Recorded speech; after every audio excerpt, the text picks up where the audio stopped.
یقیناً یہ وقت آزمائش کا ہے، لیکن مایوس ہونے کا وقت نہیں ہے۔ یہ ہے کہ لا تقنطوا من رحمت اللہ، ہم اللہ کی رحمت سے کبھی مایوس نہیں ہوں گے۔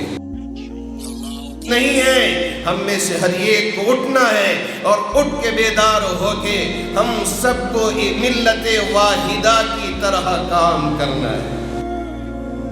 اللہ کے رسول علیہ السلام نے یہ بتا دیا کہ ایک طرف آپ کو تیار بھی ہونا ہے۔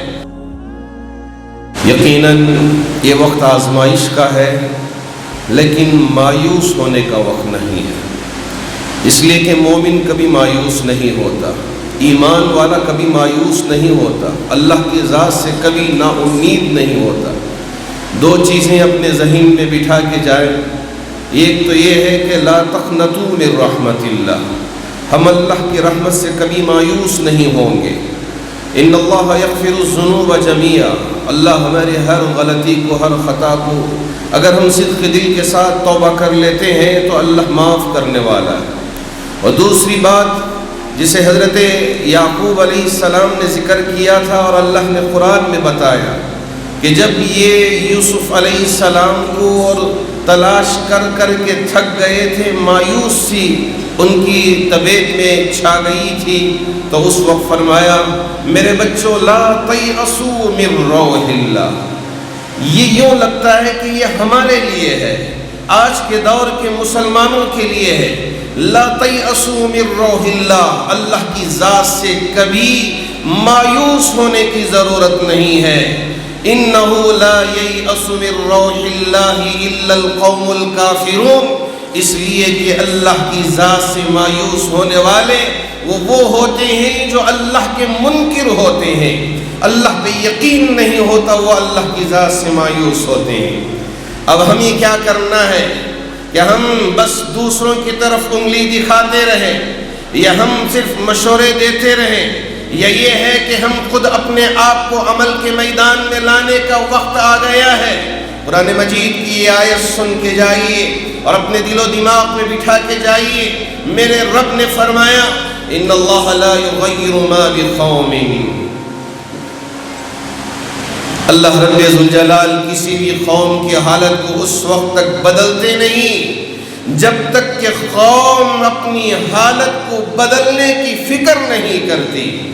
اگر ہم یہ سوچیں کہ وہ آ کے ہم کو بدلیں گے، ہم یہ سوچیں کہ وہ آ کے بدلیں گے کہ ہم دنیا سے چلے جائیں گے، ہمارا نام و نشان مٹ جائے گا، ہمارا کوئی وجود نہیں رہے گا، اگر ہم اپنے آپ کو بدلنے کی فکر نہ کریں اور دوسروں کو بھی بدلنے کے سلسلے میں صرف ہم سوچتے رہ جائیں گے، دوسرے لوگ اپنا کام کرتے چلے جائیں گے۔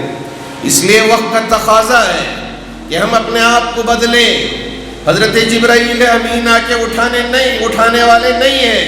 ارے مجاہد علی بابا صاحب اٹھئے، ارے صادق صاحب اٹھئے، عبد الحفیظ صاحب اٹھئے، شفیع اللہ صاحب اٹھئے، یہ کسی کو اٹھانے والے جبرائیل امین نہیں ہیں۔ ہم میں سے ہر ایک کو اٹھنا ہے اور اٹھ کے بیدار ہو کے ہم سب کو ملت واحدہ کی طرح کام کرنا ہے۔ یہ جماعت وسط ہے۔ وَكَذَلِكَ جَعَلْنَاكُمْ أُمَّةً وَسَطًا، ہم ایک وسط جماعت کی طرح، نہ بالکل گئے گزرے حالت میں، نہ یہ ہے کہ آپے سے باہر ہو کے ہم کام کریں گے، بلکہ ہم مشوروں سے متحد ہو کر اتحاد کے ساتھ آپس میں ایک دوسرے سے جڑ کے انشاءاللہ کام کریں گے۔ انشاءاللہ میرے رب کی مدد ضرور آئے گی۔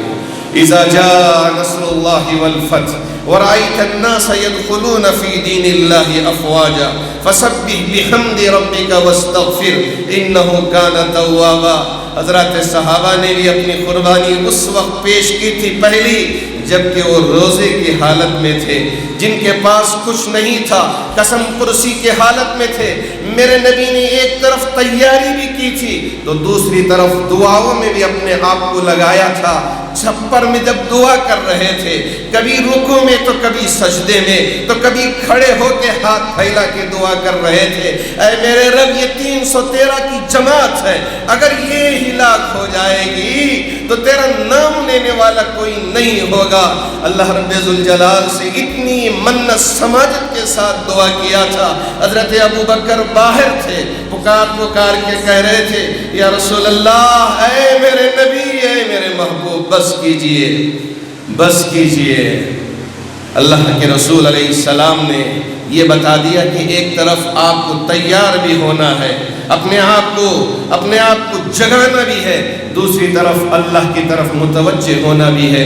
اللہ کرے کہ اللہ رب ذوالجلال ہمارے لیے آج تیار ہونے کی بھی توفیق عطا فرمائے، اور سمجھداری جان کر اور دور اندیشی اور حکمت سے بھی کام لینے کی توفیق عطا فرمائے، اور اللہ پہ بھروسہ رکھ کر اور اللہ پہ یقین رکھ کر اور اللہ کی ذات سے مایوس ہوئے بغیر ہمیں کام کرنے کی توفیق عطا فرمائے۔